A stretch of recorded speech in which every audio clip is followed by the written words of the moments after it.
Hello, and welcome to this special edition of Beyond the Beat. I'm your host, Frank Morello. If you're like me, you're looking for a greener community. And if you're looking for an event to find people with like-minded ideas, you're not going to want to miss Framingham's Earth Day. April 25th, Framingham Center Green, from 11 to 4 p.m. Joining us in studio today from Earth Day is Mike Croce. Mike, thanks for being here today. Thanks for having me, Frank. Good No to see problem. you. Good to see you as well. So can you talk a little bit about the brief history of the event? Sure. This year is actually our 10th anniversary festival, and it's, as a result, started back in 2011 when a woman from the community, her name's Donna Kramer Merritt, she got this idea in her head and started getting some people together to start to plan for putting on an environmentally focused, sustainable festival as a way to bring the community together, to share different ideas, to bring in organizations that had different environmental missions, and to provide some eco-friendly lifestyle options to the community so that we can all kind of live a little bit more of a sustainable lifestyle. So they did the first event in 2011, and it's basically only grown and gained momentum since then. Yeah, I can remember Bill having Donna into our old studio and doing some promos for Earth Day, and I'm glad to see how far it's grown. So we extended the festival by 1 hour this year, and we're doing some special activities and events. Do you want to talk a little bit about that? Absolutely. So number one, we extended the festival by an hour. We really want to make the most of the day. Another thing we did was we put out a call for artists to present ideas to do a community art demonstration at the actual event. And we're really excited to have this community-based collaborative art piece that's created the day of the festival, and that'll be housed at Amazing Things Art Center, ATAC.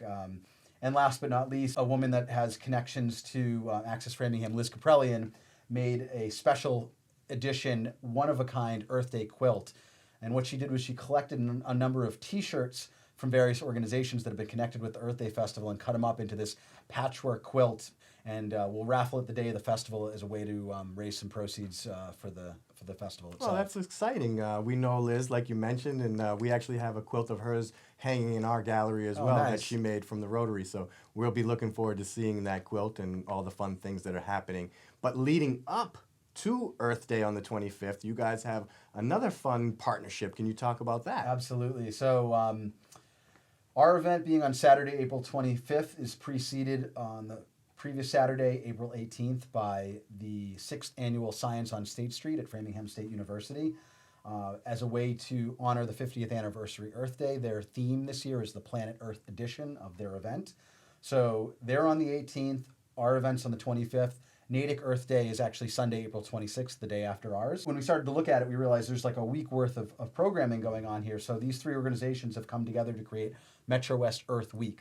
One of the neat things about it is this aligns with two things. First of all, it's school break week. Great. So a lot of these events that are during the day, kids can go to. Sure. And it's also National Volunteer Week. Oh, perfect. So some of the cleanups that Sudbury Valley trustees and other organizations are leading are part of this National Volunteer Week. So there's a lot of things sort of converging on that week. But getting back to the 25th on Saturday, you know, there's going to be a lot of fun things at the Green, right out here at Center Common. Can you talk about some of the fun activities that will be available for the kids? Our organization will sponsor a kids' corner, as we've always done. So we're going to have a nature story walk. Love it. We're going to have some educational stuff around composting and recycling. Perfect. So we've about 100 vendors, and many of whom are very closely aligned with the mission of the festival with environmentalism and eco-friendly lifestyles.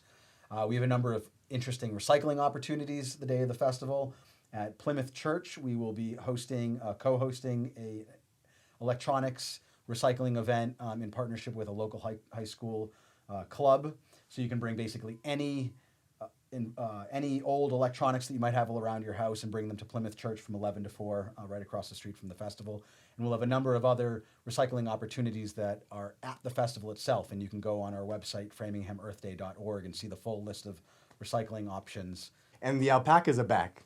The alpacas are back. I can't believe I didn't mention them. No, So I'm not going to let you forget that. Angel hair alpacas, I believe they're from like North Grafton. They're coming back again for their 8th or 9th year. Great. That's always a huge favorite. Yeah. A huge part of the mission of the Earth Day Festival is not to just necessarily put on a one-day event, but to create connections in the community, to connect the dots of environmental organizations, and to really push forward the environmental agenda that we believe is really important. Can you talk about some of the sponsors that you guys are so grateful for? Absolutely. Great. So we wouldn't be able to put on the festival without the sponsors. We have in-kind sponsorships, financial sponsorships, and otherwise. So in alphabetical order, I'll just list them. Sure. Bose Corporation, Center Music House, Framingham DPW, Framingham Center Nursery School, Gordon Multimedia, Middlesex Savings Bank, Mission.Earth, and last but not least, Mutual One Bank. And there's the possibility that we might even have a couple more sponsors coming in between now and the festival. But again, making connections in the community, finding organizations that believe in our mission and help us push that forward by providing, whether it's financial assistance or other things that we need. It takes a village to raise the community. Absolutely. So by putting your word out there and getting the different organizations to be involved, I think your word will reach further than just the April the 25th. That's the That's goal. the goal. That's the plan. And we want to tell everybody in the community to get up, go out, and be inspired. And we'll see you on April 25th at the Framingham Center Gym.